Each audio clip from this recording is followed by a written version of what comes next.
Bagenzi mwaramutse abandi mwiriwe bivanye n'aho muherereye. Mu kirundi baravuze ngo iyo ushaka guhisha umuntu umurundi cyane cyane ngo ico gihe urandika baratubonye ngo ushaka guhisha umurundi arandika. Reka ndababwire rero amakuru ajanye n'amasoko. Amasoko murazi yuko hari amasoko yubatswe na leta, hariho ayandi yubatswe n'abagira neza, hari n'ayubatswe n'abanyagihugu ariko amasoko ya leta. Reka tuza kuca hirya no hino tubanze dufatire kw'itangazo ya ordonnance ni itegeko ry'abashikiranganji babiri, ordonnance ministérielle conjointe ya itariki 15 z'ukwezi guheze kwa mbere, ivuga modalité de mise en application d'article, ivuga mu mategeko bashira mu ngiro n'ibiki yo y'umwaka uheze le 31 décembre.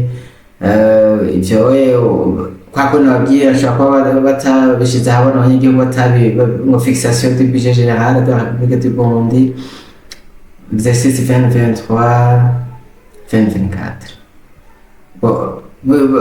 Ordonnance ya ministère zibiri, ordonnance conjointe, bavuga ngo ni ministère finance, budget et de planification économique, ubushikiranganji bw'ubutunzi hamwe n'umushikiranganji bw'intwaro hagati mu gihugu, iterambere n'umutekano, baragiye hamwe baragira ordonnance, baragira itegeko ry'abashikiranganji naryo rigaca ryari ryo gufasha kugira ngo bashire mu ngiro amafaranga azokoreshwa na leta mu mwaka w'ibihumbi 2023 hamwe n'umwaka w'ibihumbi 2024. baravuga ko bisunga ibyirizwa shingiro n'ibindi hama bagaca bavuga bavyanditse mu gifaransa, ariko hari impamvu bashobora kuba bavyanditse mu gifaransa. Reka je ngenda babwira ingingo ku yindi ivyo bavuzemwo n'utuntu nasanze bashobora kuba baranyegeje batashobora gushira ahabona kubera baba bashize mu Faransa. Abantu kandi babadandaza abarundi benshi babazi Kirundi bafise impamvu babikoze uko.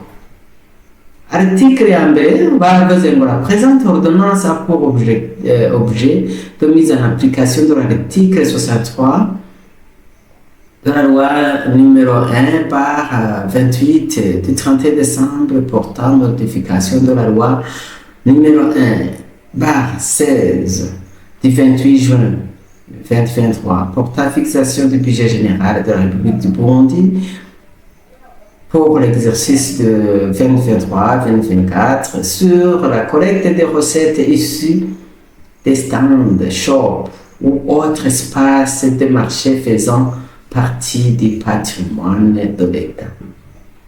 Ravuga yuko iyi ngingo yabo bashizeho ariyo kugira ngo ihuye no gushirwa mu ngiro ko amahera leta itegekanya ngo uzokoresha ingene izotoza amakori amuzokutoza amafaranga avuye mu bibanza ivyo yise amastand, amashop n'ahandi leta ikora amafaranga cane cane yo gukodesha. Gushikaho ntibirumvikana nta kibazo.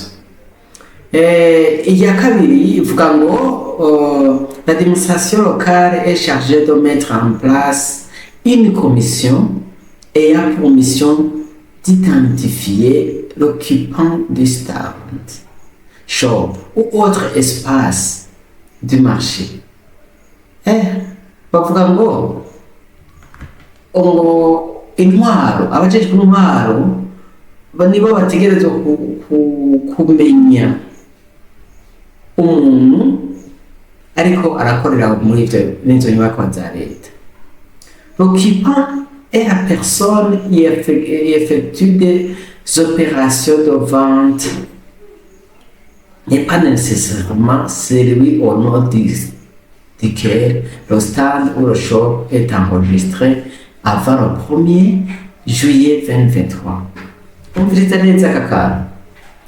Bavuga ngo umuntu akorera ahantu si ngombwa abe umwe yanditswe muri ca gitabo canke muri akaye canke muri yanditswe kuri ca kibanza imbere y'igenekerezo rya mbere mu kakaro 2023 itariki imwe y'ukwindwi. Ndabivuga umuntu akorera ahantu si ngombwa abe ariwe yanditswe ku bipapuro vyanditswe cyangwa amasezerano yanditswe imbere y'itariki imwe y'ukwezi kw'indwi 2023. L'administration locale produit la liste des occupants à fournir à l'OBR pour la signature des contrats. Mu vyumve neza iri itangazo ryashyizwe ku mukono ku igenekerezo rya kangahe rya 2025 z'ukwa mbere 2024. ariko aha hantu baciye bavuga bati hagiye kuba intwaro igiye gukora liste y'abantu bakorera ahantu ikirungika muri OBR kugira ngo bazace basenyera amasezerano. Tout contentieux en rapport avec l'occupation d'un stand, shop ou autre espace du marché n'est à partir du 1er juillet 2023 est analysé par l'autorité communale.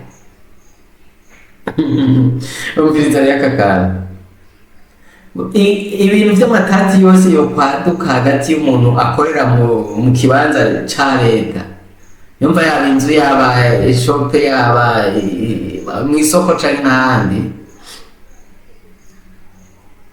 amatati yadutse kuba umuntu byo kwakorera yadutse inyuma y'itariki imwe y'ukwezi kw'indwi 2023.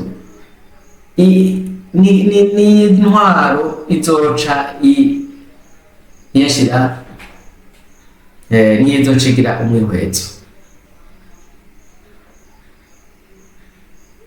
komine mwanje vese. Okay. Ingingo ya gatatu, article 3, toutes les recettes issues de la location des stands, shops ou tout autre. Mon nom est gato. Ingingo rero ya gatatu, ukuntu bavuga ya gatatu nyene bayivuga, bavuga ngo toutes les recettes issues de la location des stands, shops ou tout autre espace dans les marchés faisant partie du patrimoine de l'État sont versées sur les comptes ouverts au nom de l'OBR dans les institutions financières nivelées chaque jour vers le compte général du trésor. Bavuga yuko amafaranga azova mu gukotesha izo nzu zose za leta n'aya masoko n'ibindi azoshirwa ku makonte y'ikigo kijejwe gutororokanya amakori n'amataxi OBR, hamo amakonte yuguruwe mu mazu yadandaza amafaranga mu mabanki n'amamicrofinance, hama bagaca ahingirwa kuri konte ya leta, compte général du trésor. À ce titre, rero mu Bufaransa barabandanya bavuga ngo les loyers mensuels sont constitués du double de ce qui était payé avant le 1er juillet 2023 et les recettes issues de cette location sont répartis comme suit. Bavuga rero yuko ayo makori ibijyanye n'amafaranga ariwa, bavuga yuko amafaranga azorihwa ubu ari kugwiza kabiri amafaranga yahora ariwa imbere y'itariki imwe y'ukwezi kw'indwi 2023, nayo agaca kagurwa gukurikira. Bavuga yuko 50% azorungikwa muri leta, hama 50% nayo agaca azanwa ku makonti y'amakomini. Ingorane zose zizoba hagati yo kuriha ayo manyuze gukotesha amafaranga ava mu gukotesha n'ayo ma espace yose, ingorane zose zizoba zatangwe kwibonekeza inyuma y'itariki imwe y'ukwezi kw'indwi 2023 azoba bizoca vyigirwa muri OBR. Ubumva ubu n'ibizokwigirwa muri komine nka vya bindi bijanye no kuhaba umukozi ahakorera, ahubwo bizoca vyigirwa muri OBR. Ingingo ya kane ivuga iti tous les loyers des stands, shops et tout autre espace dans le marché construit par l'État ou ses partenaires au développement sont partenaires au développement sont exclusivement collectés par l'office. Amasoko yose yubatswe amakori azova mu masoko yubatswe na leta canke akubakwa na bamwe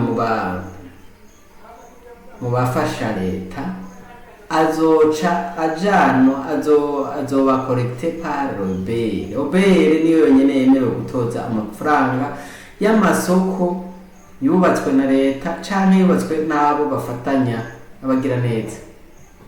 Aha rero harazamo akantu gatuma ntashobora kuvyumva neza, n'ubundi bavuga ko asanzwe atozwa na OBR. Ni ukuvuga yuko izoca itwarwa, izoca sindavyumva neza igituma bavuze ko atozwa na OBR, kuko n'ubundi yari OBR bashatse kuvuga. Eske ari amasoko azoca atozwa n'amakomine se?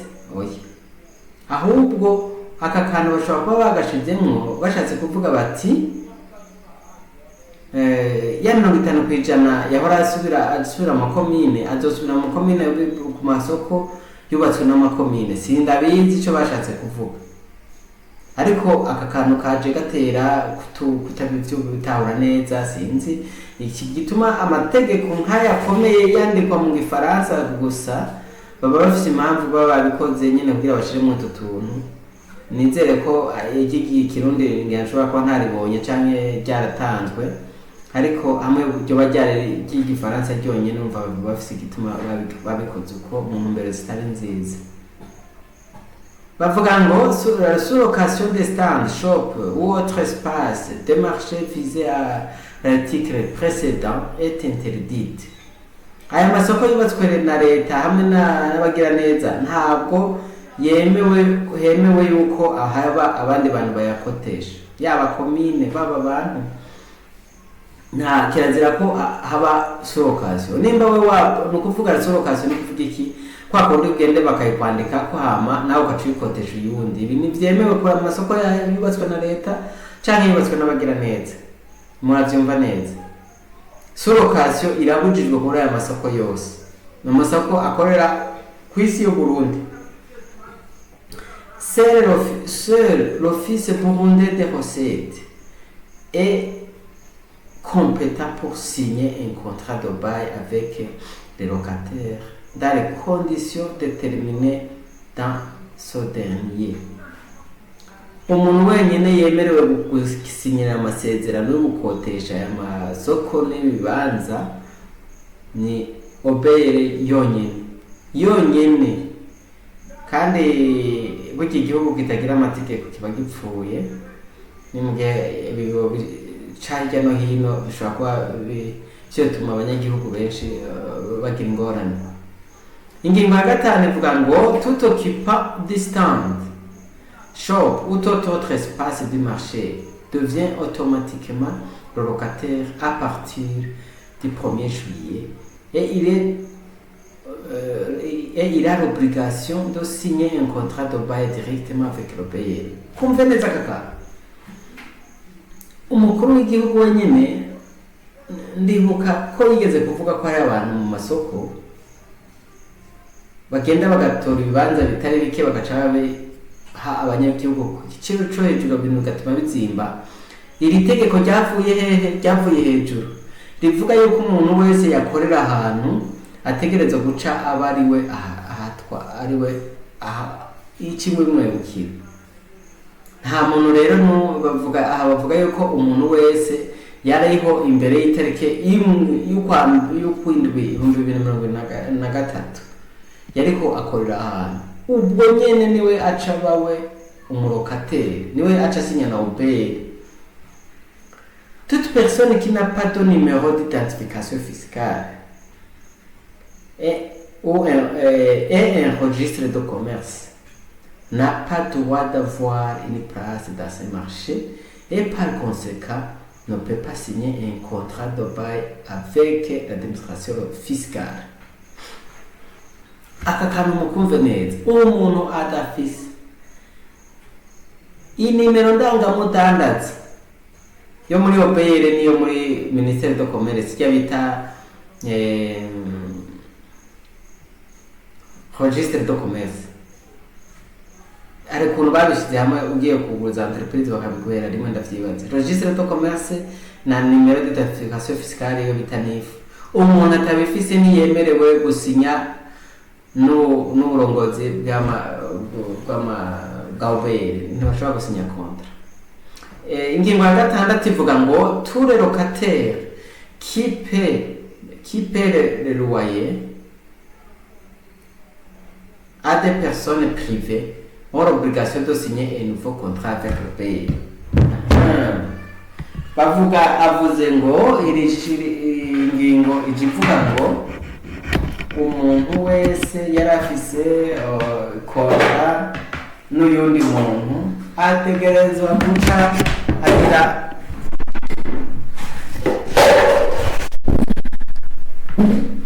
ko ategerezwa kontra na OBR. Nianze ko mwabyumvise, uwo muntu ategerezwa guca sinya kontra shasha na OBR.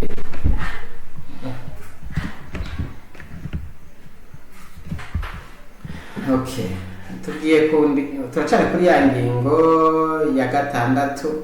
Okay, ingingo y'indwi nayo ivuga ngo le contribuable qui occupe un stand, shop ou autre espace du marché sans contrat est présumé avoir occupé dès le 1er juillet 2023, sauf pour les futures attributaires de le contrat de l'OBR prendra effet le jour de sa signature. Ok. Kantu bavuze ngo umuntu atarafise kontra yakoreramo adafise kontra. Aka kantu tugasubiremo neza. Contribuable qui occupe un stand ou un autre espace du marché sans contrat est présumé avoir occupé le 1er juillet, sauf pour les futurs contribuables de le contrat de l'OBR prendra effet. Ni ukuvuga umuntu yariko akorera aho hantu adafise amasezerano yanditse, bifatwa yuko yari asanzwe anayafise hamwe na OBR, kiretse abandi bantu bazoyahabwa na OBR bushasha. Iyi ngingo y'indwi rero ishobora kuzana amatati.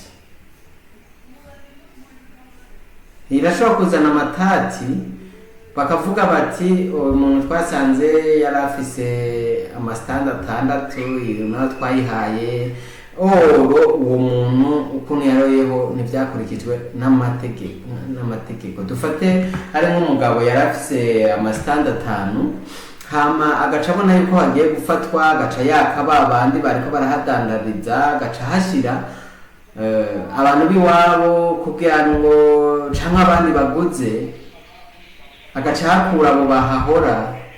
Ahantu hashobora kuba amatati. Nta muntu yategerezwa kuzoba ahari mushasha wundi atashizweho na OBR cyangwa na administration kareka ko bavuze ko ari wagira list iyo list rero isanzwe ihari ariko urumva abo bantu ko barayo ni yagira list y'abarayo imbere icyo tarike biranagora leta kuzohava bivangura. Reka tubandanye kuko ari ababijejwe bazobikurikirana. Ingingo y'umunani je nashatse gusa kugira ngo nabereke hamwe ho bari akantu banyegeje mu musho kugatora nze ndagerageza kwishira mu Kirundi nibaza yuko amategeko nk'aya mu nyuma bazo barashira mu Kirundi.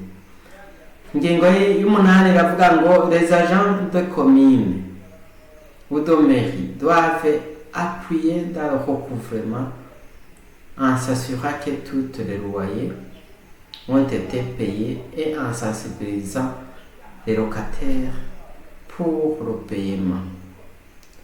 Abakozi ba komine n'abameri bategerezwa ngo kuguma bafasha kugira ngo abantu barabe ko abantu bashoboye kuba barisha ayo mafaranga babikurikirane neza banabigishe ingene bariha amafaranga kugira les responsables communaux ou dans les mairies de chaque marché, les responsables communaux ou de la mairie de chaque marché ou espace dont tenu les produits de produire un rapport de loyer payé par mois. Les responsables communaux ou mairies de chaque marché ou espaces sont tenus de produire un rapport de loyer payé par mois. Urumva ngo abo bakozi ba komine n'abameri bategereza kuzokwama batanga amaraporo ku kwezi y'amafaranga yinjiye avuye mu gukotesha. Ce rapport doit être transmis à l'OBR pour des fins de rapprochement ou de répartition. Ayo mafaranga ategereza kuzoca iyo raporo izotangwa muri OBR kugira babone ingene bagabura ya mafaranga, ingene babihuze barabe yarishwe barabe n'ingene bagabura ya mafaranga twababwira 50%. Le canevas de rapport est mis en place par l'OBR. OBR nizoshiraho ivyo bazokorerako.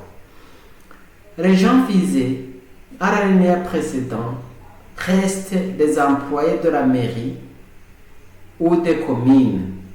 Abo bakozi twabavuzwe harimo bazoza barabikurikirana bazoguma ari abakomine canke ba mairie. Toutes les obligations des communes ou des mairies sur notamment l'entretien des marchés ou d'espaces sont toujours à leur charge. Amatati rero hagati ya OBR n'amakomine ngaha hantu agiye kwaduka, bavuga yuko amafaranga azotozwa 50% azoja mu makomine, 50% akaja mu OBR. Mugabo aba banyakubahwa abashikiranganje bo mu gusinya amasezerano aya gusinya amategeko bavuze yuko ibizokonanega cyangwa gusubiramo amasoko cyane guhemba abakozi baraba ko abantu barishe byose bizoja mu makomine. Okay, byumvikana yuko amafaranga ya komine ashobora kuzoba make y'amasoko akasambuka ntasubirwe mu kubera bazoba bafite amasharge, kuko urumva amafaranga ategerezwa kuja muri komine ari 50%. Ntitwovuga yuko ntazoba guhemba abakozi bonyene bo muri komine, abakozi bazoba bakora mu masoko azoba ahemba n'abandi bakora kwa mustanteri bakora n'utundi du projet azuvemwo yateza imbere igihugu. Aya ni nayo ngo cagenda rero mwitege amatati kandi ngo aho imfizi zibiri zigwaniye uvyatsi n'ivyo bihasiga murabundusha. Reka tugende ku ngingo y'icenda.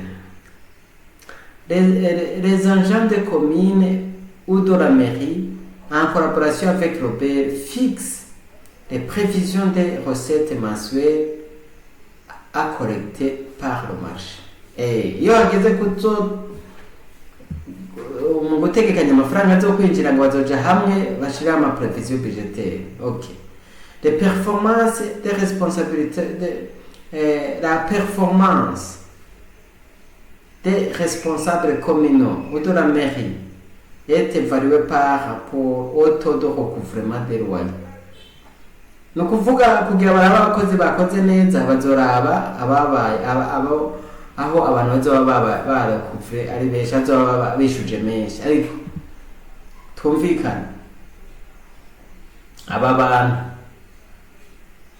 bazoba ariko bajya amafaranga n'ivyo, mugabo kuza kuvuga ngo warishe canke ntiwarishe babwira umuntu aka kazi ntabwo ari akazi umuntu yahemberwa ku kwezi konyine.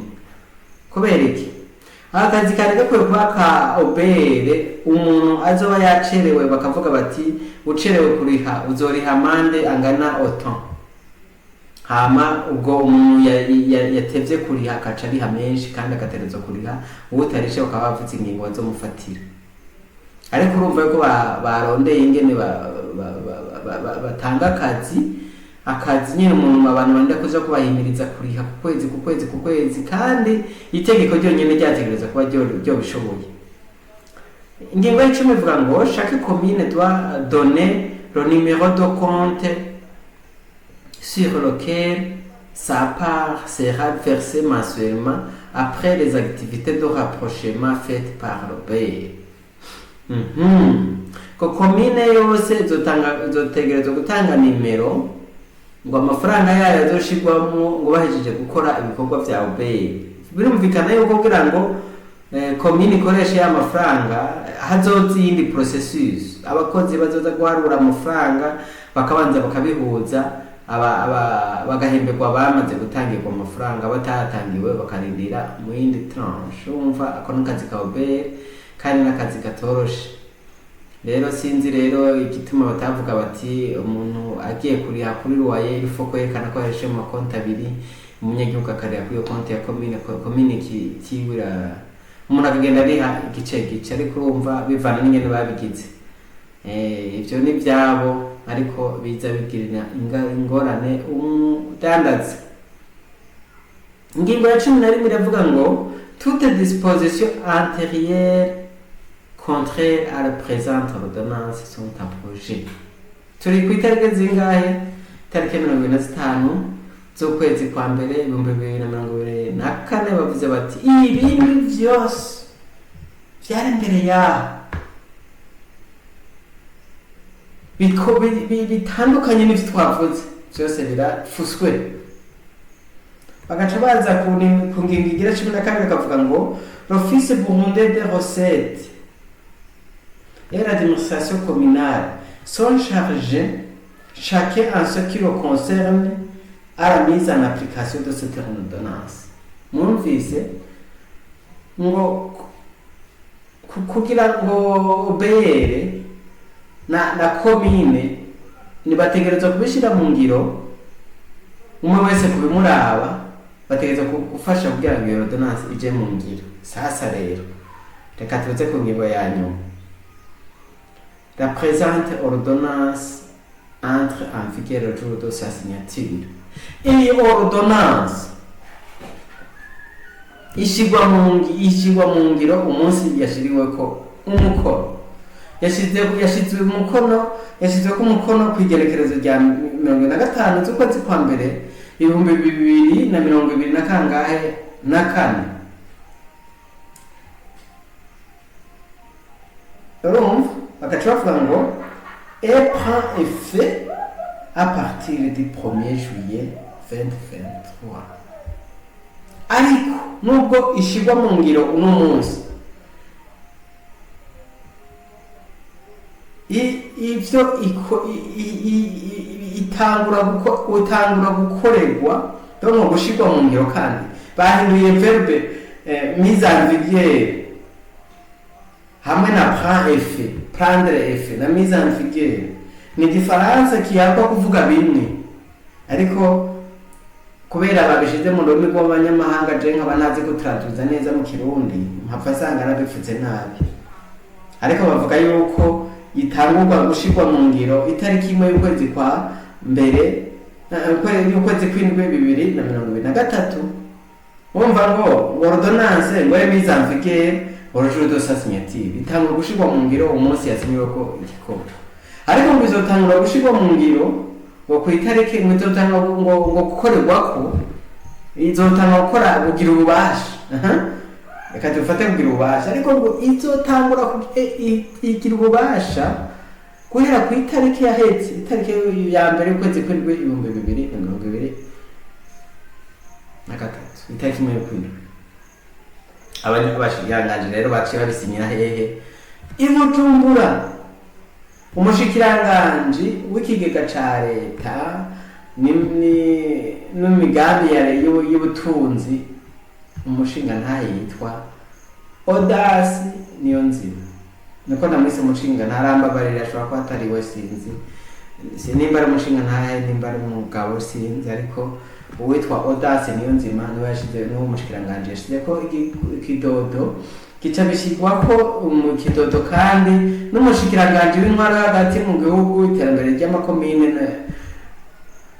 n'umutekano w'igihugu Marite Niteretse kwigenekerezo rya 2025 z'ukwezi kwa mbere sinzi yuko ari byo byarasohotse mu Kirundi ariko byo byiza bishyize mu Kirundi ko byari byangoye guhindura bakabishyira mu Kirundi kuko abarundi benshi ntibazobikoresha ariko ibi bintu rero twigeze kubyandika ko mu kinyamakuru Itara Burundi turandika ko ari umuntu wasanga afise ama-shop mu isoko ashika 200 ari umuntu kuvuga akaco gihe akaba yakotesha nk'ibihumbi 600 muri leta naho hashika ibihumbi 25 canke 100 umva byari ibintu bitekara kajagari cari igihugu mu kindi ariko hamwe ibi byoshirwa mu ngiro neza turabona ko ashobora kubamo akarusho nubwo atazoburamo ingorane ariko leta yohatoroko kubera ivuga yuko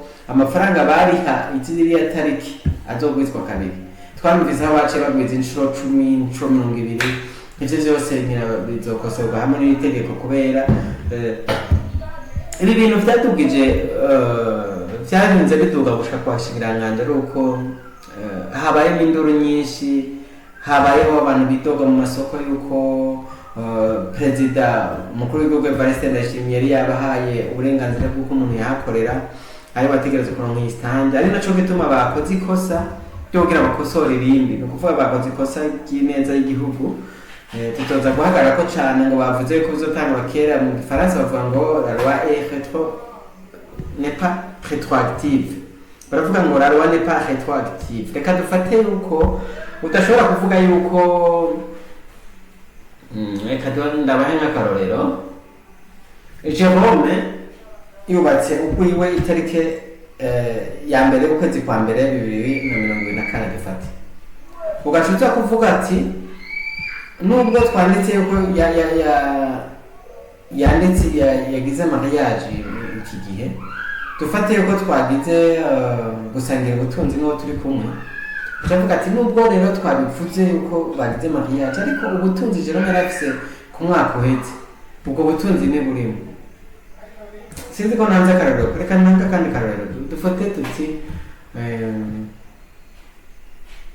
ukoze inzu n'umuntu itariki ya mbere y'ukwezi kwa mbere bakavuga yuko amafaranga yose warukuramo amafaranga yose azopfa muri iyo nzu azohaja kuri konti yawe wayiguze ntashobora kuza kuvuga ngo amafaranga yose waciye mwaguze ariko amafaranga yose waciye amezi 6 ahetse yose ashaza mu minwa y'uwayiguze kandi mu itegeko mwasinyiraniye yuko amafaranga azohora aja kuri konti y'uwaguze inzu umva ntiwoza kuvuga ngo kubera twaguze inzu ngo amafaranga ngo nubwo biruko amafaranga yegeranijwe ngo nawe kuva umwaka weza amezi 6 ahetse ngo azoshaza mu minwe y'uwaguze inzu kandi mwasinye neza yuko uno munsi tariki imwe yo kwa mbere amafaranga ari azoca atanga kuja kuri konti y'uwaguze inzu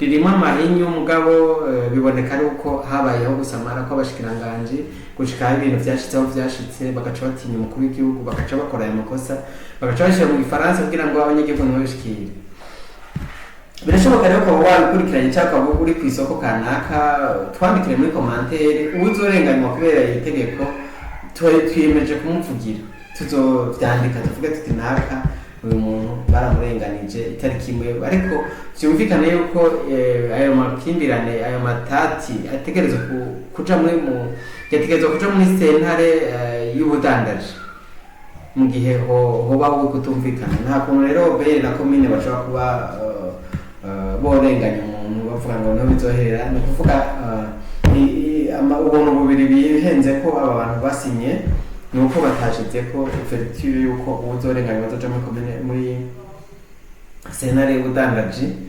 Ikindi naco bihenze ko nuko batashizemo nk'amande bavuga bati canke bakanosho bari gufasha bakaba baragize amatohoza bagaca bashinga ibiciro vy'amasoko yose bakavuga ati kw'isoko ya kanaka bazorihaye bakagira liste bakandika liste y'amasoko kugira ngo komine ntihave iduza amafaranga arenge mu yandi bavuze ko bazogwiza kabiri, ariko ari amakomine azoca canke yamaze kugwiza gatandatu.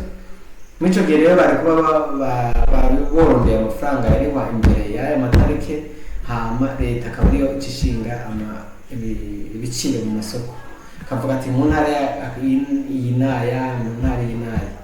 Ikindi kibazo kihari nico amasoko yubatswe n'abanyagihugu. Hariho amasoko wasanga leta idafite amafaranga yo kuriha igaca ihamagara abanyagihugu bashaka kubaka amasitandi akaba aribo bayubakira nk'abo bantu rero, kandi bakavuga yuko leta idashobora kuvuga badashobora kuhakotesha. Bavuze ko badashobora kuhakotesha, ariko urumva yuko nk'uwo muntu ashobora gukorera mu bibanza 3, 4, 5 mu gihe ariwe yavyubakiye, ko hari abubatse ibirenga 4 abubatse byinshi cyane kubera aribo baba bafite amafaranga. Mico gihe rero hashobora kuba amatati ingene bazosubizwa amafaranga yabo kuko bubaka bavuga bati tuzokwisubiza. Rero leta mu gihe yo bigenderamo nabi bashobora kubaha amatati nayo ashobora gutorerwa umuti. Umuntu rero afite ikibazo atwandikire inbox cyatwandikire kuri email yacu itaraburundi 2014@gmail.com. ndasubiramo itaraburundi 2014@gmail.com. atwandikire atubwire amakuru ajanye n'iyo stand akoreramo canke ku isoko nyene bikoragenda. Murakoze rero nawe butaha, reka tuzorabe yindi nkuru tubafashe kuyumva ibyo bashobora kuba banditse muri mutumva canke ari amakuru agezweho. Tubagire ko aya makuru ataramara iminsi myinshi cyane akirikora gukorerwa ko kuko bavuze ko hazoba amakomisiyo, aya makomisiyo ngira ntanashirwako. Numva yuko ari amakuru agezweho cyane amakuru akomeye kuko harimo cyane ibintu byo kuvuguruza umukuru w'igihugu. Umukuru w'igihugu bavuga yuko iyo avuze n'iyakoro yajya bavuze, bavuga rero yuko iyo ijambo ry'umukuru w'igihugu ricika itegeko. Rero habayeho abantu bashatse kuba bamukorera nabi bakora ibintu bihushanye n'ivyo yari yavuze. Reka rero ndabitege ubutaha muri ko muratubwira commentaire tuzishikirize abandi babikurikirana ku mbuga zitandukanye. Murakoze cyane. Yari Jerome Kazabukeye.